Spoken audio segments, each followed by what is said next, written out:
Good afternoon. Welcome to the Business Boardcast. I'm Nikki Larkin, and today I'm very excited that I have Judy Claughton with me. Hi, Judy. Hi, Nikki. Really great to be here.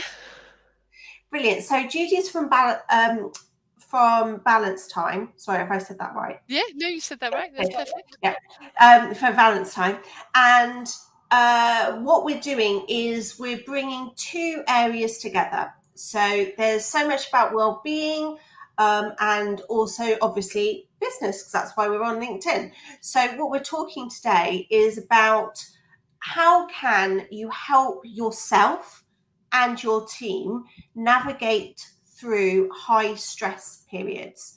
So Judy's had huge amounts of experience and she's a qualified practitioner in lots of various different areas. So she'll be talking to you about lots of different techniques and methods and things. But it's really, I always think it's really important to be proactive with these things, to make yourself aware of what can you do, so that you're empowered with lots of techniques and methods so that you can try and help yourself where you can and your team. So, Judy, perhaps we could start with perhaps a little bit of the science behind it. And obviously, as an accountant that I am, sort of the ROI on the product, how productivity is improved by increased well-being, etc., and how the different methods can help with business. Yeah, well, the great thing about the science of productivity is it is a real science.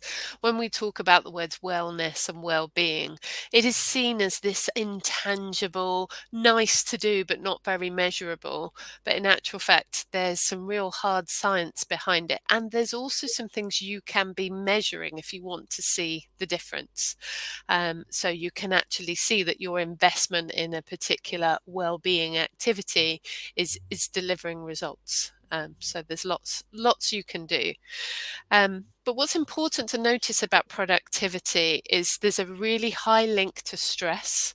So when we are stressed as an individual and as a team, we become increasingly less productive. And that productivity continues to decrease as our stress levels rise and are not managed. And as much as we think that working harder is going to make us better and better and better, it becomes this self-fulfilling prophecy, and people make mistakes. I know myself from personal experience, you have somebody whose stress then translates to the team, and the team make more mistakes. The team are slower, and Well, then they're there's taking longer time correcting all the yeah. mistakes. Yeah, and there's a thing to talk about when we come to perfectionism and mistakes. And I know particularly in your role in accountancy, I used to be an engineer. There's particular roles where you really can't make mistakes, but Indeed. there is a balance of everybody makes mistakes. Yeah, even people saving people's lives, and that's okay because you have a whole team involved. So the responsibility doesn't just fall on one individual who might be having a bad day or a horrendous day, and how you support that. And some of that team structure is part of getting things right. What's really fascinating to know is productivity, not just with the obvious things in stress, is also linked to happiness. There's this wonderful science of happiness that shows that we are naturally 50% more productive if we're happy, if we're in a good mood, if life is treating us well. And that happens really easily. It's why there's been such a rise in coaching, positive affirmations, because simple things like that can make a massive shift in productivity. We then get into a thing that you may have seen talked about, is this concept of flow state, when we are our most productive as a human being. And we are 200% more productive in this state of flow. But what's important to understand is we cannot be in flow all the time, just as we don't sleep all the time, and neither can we always be awake. That's why always being awake is a horrendous torture that is used, and I'm not advocating for that, but I'm just saying sleep is so important, but we can't do it all the time, and neither can we be on? Flow is sometimes linked to a brainwave state called gamma.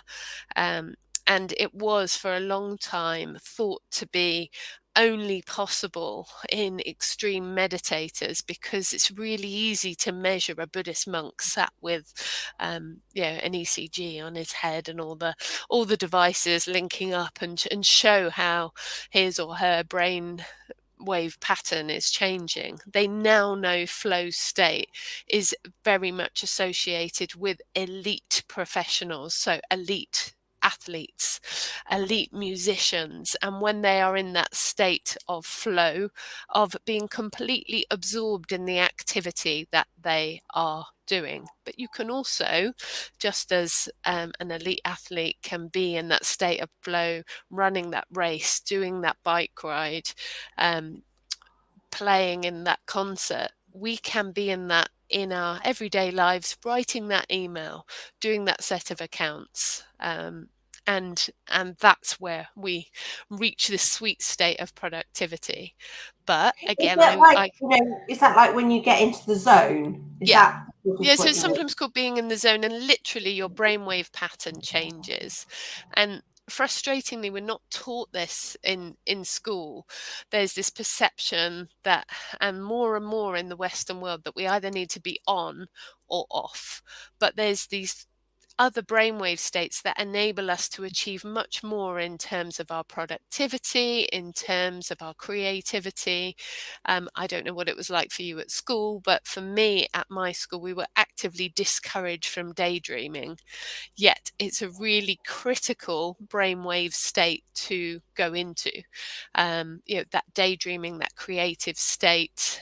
One of the things I do as a trained communications professional, alongside the well-being and therapeutic areas, one of the things you do is a structured creativity session, which says, how can creativity be structured? But one of the things within that is how you frame these possibilities of daydreaming, and you enable people to feel that possibility to open up, that the ideas don't have to be perfect, of how we can get the really silly ideas out, because underneath them are some gems of some different ways of thinking and doing things. I remember when I worked as an engineer, the company I worked for had this challenge of how were we going to build this bridge without this fine of £2 million for every time they closed the bridge that needed to be completely replaced.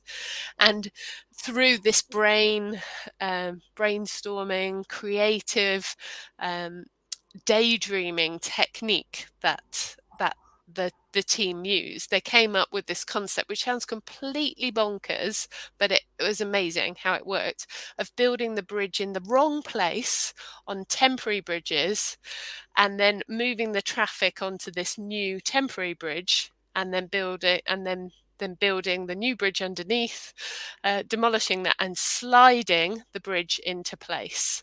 It won loads of awards years ago. It was at the time the longest bridge slide in the world. And it came by thinking differently, and it saved millions because of that highways agency fine. It came in £10 million under the nearest competitor. Wow. By thinking differently. And what that was how can we be really creative? And you look at it in black and white concepts and say, well, that's not possible. But they really looked at how you could do that. And some of that is just how you approach problems, just how you allow people to dream and then get into that flow of, but how could we make that possible? So a very different example to accountancy, but relates very, very hard on the money. And it's lovely to see how different organizations can bring that together. The other thing that's really important when it comes to productivity, as I mentioned, is that link to stress. When we are stressed, all kinds of things happen. Our autonomic nervous system goes into this fight or flight state that people will be aware of, and we become much less able to focus and function. Our brains are designed that, unfortunately, our primal reflexes, which are to survive, is much, much stronger than the evolved brain that enables us to stop and think. So literally, sometimes we need to shut down our fear center, the amygdala, right at the center of our brain, and enable the thinking part to re-engage. And what's important to notice with stress is this will happen naturally. You will naturally kind of switch off the thinking part, and the more reactive part is going to switch on. And it's okay to notice, okay, so I'm getting agitated by this. Yeah, my breath has increased, my voice has increased, my palms are sweaty. We've all heard the songs. But I can take a deep breath, I can take control, and I can realize where that thought loop is taking me somewhere unhealthy, and I can make a conscious choice to do something different. And we can spot these patterns in our team, and we can be more sensitive of how we nurture ways to help the team pause and take a breath and realize it's okay. I've got your back. We are in this together, and the structures you have to help everybody thrive, not just get through the day and live for the weekend. Indeed, that's fascinating. So I think I'm getting better at spotting patterns in myself. I still find it difficult to spot patterns in team members, and probably, in the world now of hybrid working, whereas you're not always in front of your team members all the time, what sort of things can you look out for to sort of, what signals, so that you can potentially spot issues? We can normally tell just by noticing what happens within ourselves. But it's also important to have those pausing times when you come together as a team, and even how you manage one-to-ones. So you start to build an understanding, because different people's stress will show in different ways. And Yeah. it's really important to talk about this, and notice Some people different shout things. about it a lot, but others shut down, and they don't communicate about it. And that's really normal. So Mm, some of that is due to our personality types and what we are inherently kind of programmed in our DNA to turn into. So it's about noticing that it's not just the angry people in the room who need to be heard. It's what's mhm, happening with the quiet voices. How it's easier in a face-to-face dynamic to notice that someone in the corner's gone very quiet and been quiet for this whole meeting, and to see visual clues on their face. But when they've switched off their camera, when they have gone very quiet on mute, and they seem to be totally disengaged, you can just sometimes think, oh, well, they might just be busy or fed up with the other person at the other side of the room ranting, and be fine. But it's important to notice that. I think with hybrid working, it's important to recognize we do need to get back together face to face. We do need to have those times. Doesn't need to be a lot, but even the power of the monthly meeting and time for connection beyond let's just talk about work can be incredibly powerful. I know various businesses who make a real point of having a monthly meeting that has a kind of a training element alongside the getting together, and that training element nearly always has some well-being theme underlined within it, to help people start talking, to trigger those discussions, to notice that different awareness of our stress levels, and that ability to talk. A lot of people have now nominated a mental health first aider, have gone yeah, through that training. But again, it's mental health first aid training alone is only a small part of the picture. And often a mental health first aider can feel really, really alone. With conventional first aid, you know the pathway, you know what to do, and you know that you've got the support of dialing 999 at the end of the line to help you in those critical situations. With mental health first aid, it's not as clear. There's not an obvious pathway. It's not always necessary or appropriate to even call 111. So that can become a burden upon individuals of being the mental health first aider, hearing the stories, knowing what to do, knowing how to escalate them, and knowing how to support people who are the quieter ones, who are the at-risk ones, and when they don't respond to support. So I would say the important thing is to structure the space for conversations, to structure that time, to work out how within the hybrid you are still making time to meet face to face, and that face to face includes more than just work, includes time for some of the social aspects that help us really understand, is somebody really okay, and what's going on underneath some of the stressors. As you say, stressors will sometimes be really obvious, people being really suddenly angry, but it can also be suddenly not available, a change in the way they communicate, and looking out for some of those. Hopefully, there's a lot to cover and we don't have much time. Absolutely. I know we could easily do a whole afternoon on this. So we always like to be as practical as possible. So would you be able to share perhaps sort of a couple technique ideas with us? Yes, so I've got a Friday couple of afternoon. techniques to share, but I've also got a couple of ideas of how Oh, brilliant. some people have integrated these into their work. So it's not just what you can do as an individual.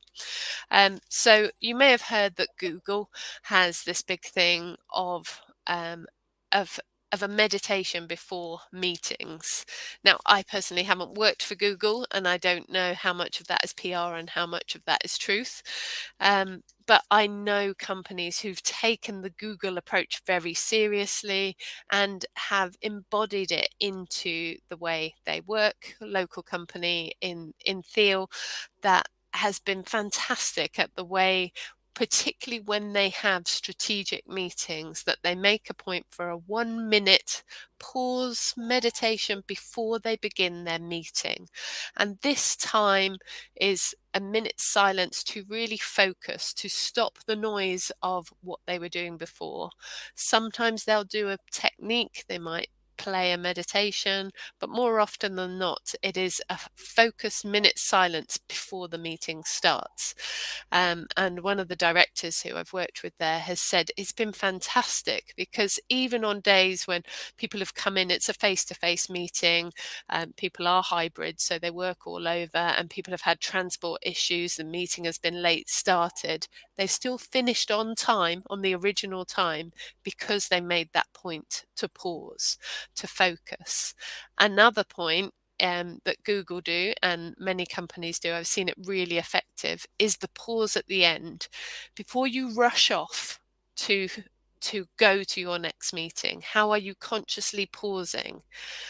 And sometimes it's as simple as a minute silence to just consciously be present to everything that's happened.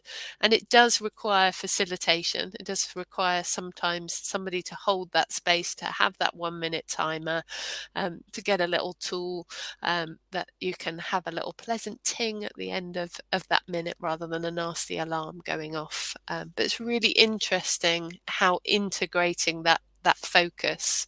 When I used to work for Groundwork, the charity, and we used to have community development meetings, we would try to encourage that pause in a very gentle way to often deal with communities with very conflicting views, and how we try to bring people together with a pause, with a quiet, with a common aims. And sometimes we do this through quietening people by getting them to write the questions that they desperately wanted to shout out onto post-it notes and place them around the room.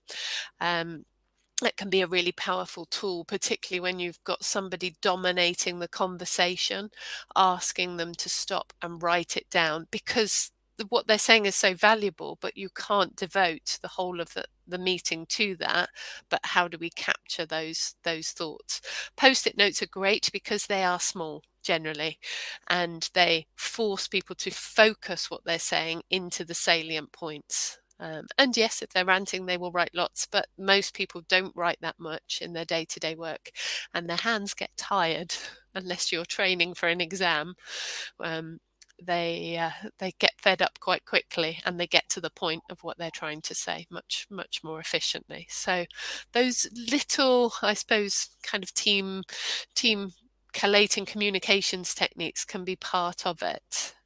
Another thing I really love is the pause for a minute and noticing your breath. So we can do this now, Nikki. So I'm going to time for a minute, and I want you to count how many breaths you take in a minute, where a breath is counted as breathing in and breathing out.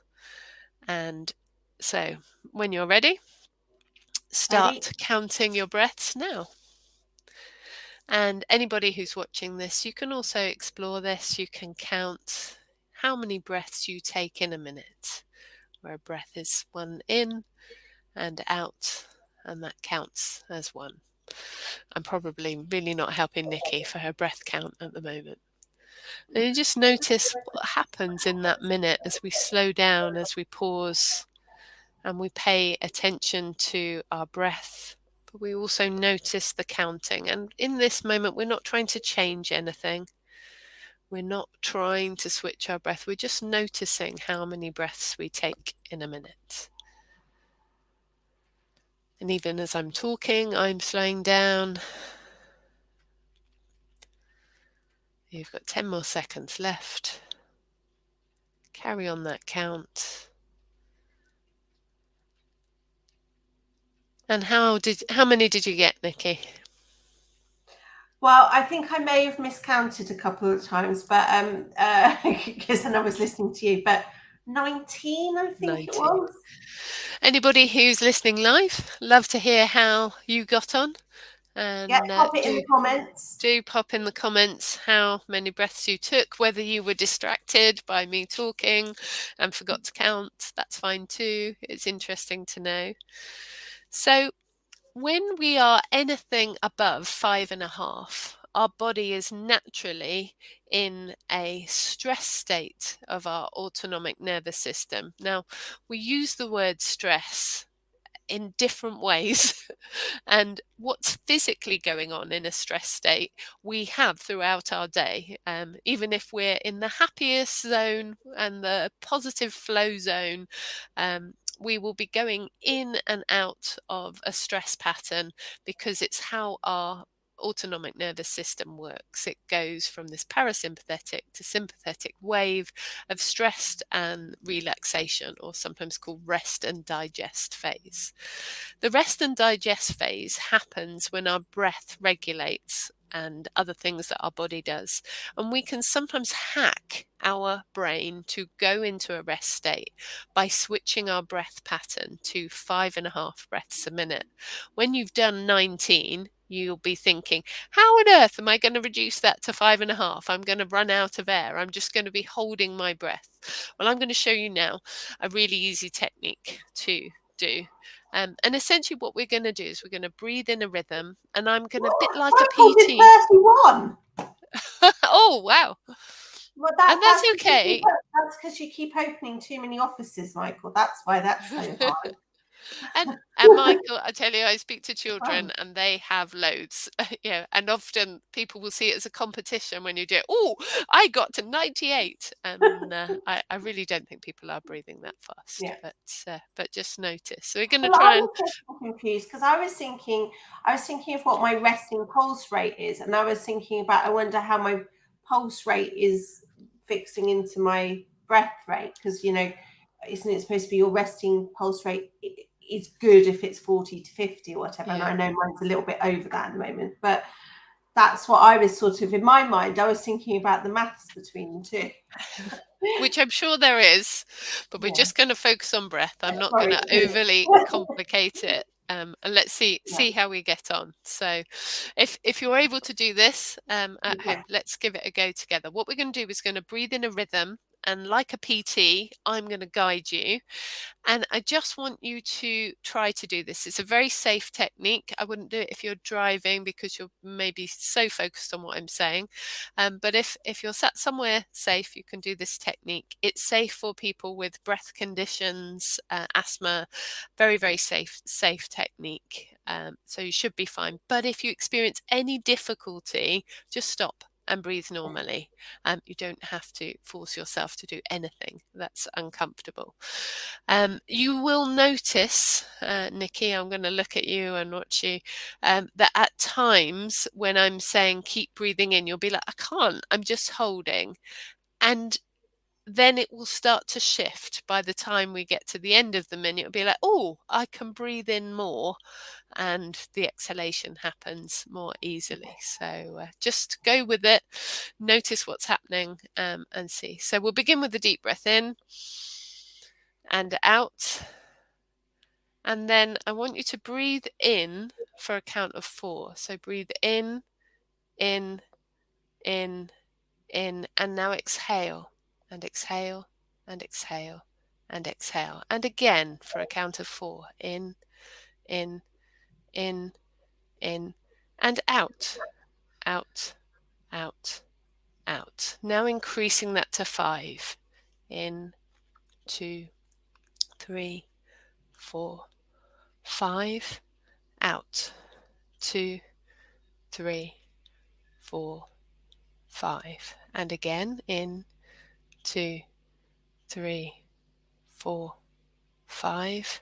And out, 2, 3, 4, 5. And last time for 6. In, 2, 3, 4, 5, 6.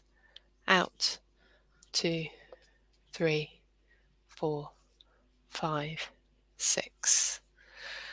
Open your eyes and tell me how you got on. How did you find that? That's good. So you naturally returned your breath to a 5.5 rhythm, and all you have to think about is the 4, 5, 6, and you will return it. And that took a minute. Obviously, if you can sustain that for a couple more minutes, that's going to keep you in that rest, relaxation space for a bit longer. It's going to give your brain more of a break, but it can still be really helpful. We'll show you another technique. And I'm not going to make you stand for this, but I invite you to try it later standing up. And I want you to interlock your hands and place them on your head and push up. So really feel your spine straighten. Push up and try and keep going, even if your shoulders ache. But if you get really, really achy in your arms, bring them down. And you've got this real sensation of your spine straightening, pushing up into your hands, and a little bit of your hands pushing down. But I don't want there to be any real force. I want it to be quite gentle in here. So you're not pushing too hard. What we're doing is we're encouraging our whole lungs to open. We're encouraging a change in our spine. Just notice what's happening with your spine. Keep your eyes facing forward. And then take 3 deep breaths. So breathing in and kind of pushing up into your hands. Breathing out and feeling that breath flow away and the lightness come back to your hands. Breathing in and a push up into your hands, and breathing out and feeling as if your whole body is now pulling away from your hands, but you're still keeping your body upright and tall. And a third time, breathing in, using your nose to breathe in and using your mouth to exhale. And gently bring your hands down to your sides. Try and keep them by your sides, and notice you should hopefully feel a little tingle in your fingertips. Yeah. and a lightness in your body. It's great. And if you stand up, you also encourage a nice bit of straightening in the spine, particularly when we're stuck at our desks. Those 3 deep breaths and kind of connecting. By adding a small movement, we can really engage our body, and our body helps us relax. So not just doing the breath alone. One last one I'd like to leave you with is a reminder of one that your mum might have told you, or a teacher might have told you, and that's take 10 deep breaths when you feel stressed, when you feel overwhelmed. And we do this, but we don't really do it properly. We hear it in children and colleagues. Take 10 deep breaths before you respond, before you react. And everybody goes 1, 2, 3, 4, 5, 6, 7, 8, 9, 10. Yep, I've done 10 breaths. Nothing feels different because you haven't done it slowly. If you take a breath as breathing in and out and continuing that for 10, that'll take about 2.5 minutes. And you'll feel a real sense of shift and change and a conscious pause for whatever the activity you've been doing. And it will really help. I'll share with you some other practical tips that I've got, some mini meditations that can be really helpful, and ideas of things that can help to unite offices and teams. I've seen team challenges like encouraging people to take one wonderful photo a day. They're sometimes called glimmers, this idea of looking for something that brings a smile to every day. And it can be the face that somebody's drawn on your coffee at the coffee shop. It can be the fact that you saw the sunrise. It can be the fact of the birds that you saw in the rain when on a break in between your work. So hopefully that's helpful. Yep, I've just finished my 10. Well done. How are you feeling now? No, really good. So it's I don't do meditation as religiously as some people, but I sometimes try to get that, because you're always either clicking or thinking, and sometimes you just need to have nothing going on sometimes. So yeah, I love those little techniques, and I'll be trying to do those again. So really good. Thank you so much, Judy. That was excellent. Oh, well, it's really lovely to see you. Hope everybody who's been watching has enjoyed and found these short techniques helpful. There's so much to cover, and I hope it's just inspired you to try it, but also think of things that you can bring in for your teams that make it fun, that make it a challenge, that make it ways that you can make stress seem less like a heavy mental health talk that's important, but feels like going back to school and not actually integrating with some fun. These activities can be really fun as well. I always like practical solutions. That's brilliant. And Judy, obviously they can connect you on LinkedIn, because I hope anyone's watching on LinkedIn, but some people will be watching on YouTube and things. So where are the best places to connect with you? So reach out. My website's balancetime.co.uk. Easy to find me. I'm also on Instagram and Facebook, and just search at Hello Balance Time. And the hello will help you find me. And you can always use the hello at to reach out and chat to me on email. So fantastic. And I'm sure lots of people will, because it's just, what more can you've already said about the practical things, and it's just high productivity equals more money, so why not? So it's all really good. Sorry, my thing just claps down. Sorry, my thing switched off, so it was a slight panic there. Anyway, thank you so much, Judy. That was excellent. That has set up everyone really well for the weekend. And please do reach out to Judy, because I know that my team have previously done classes with her before, and they were fabulous. So and she's got lots of real good practical connections between business and meditation and other techniques. So thank you so much, Judy. Have a lovely weekend. And you enjoy. And to all our regulars, we are taking Business Boardcast is down for the summer now. We are coming back with a monthly Business Boardcast. We're moving to Wednesdays. So do look out for the new schedule for September. We will be having separately the Business Boardcast, but also the succession planning show. So thank you very much, and have a lovely weekend, everyone, and a lovely summer. Thanks, Thank you. Judy. Cheers, Nikki. You take care.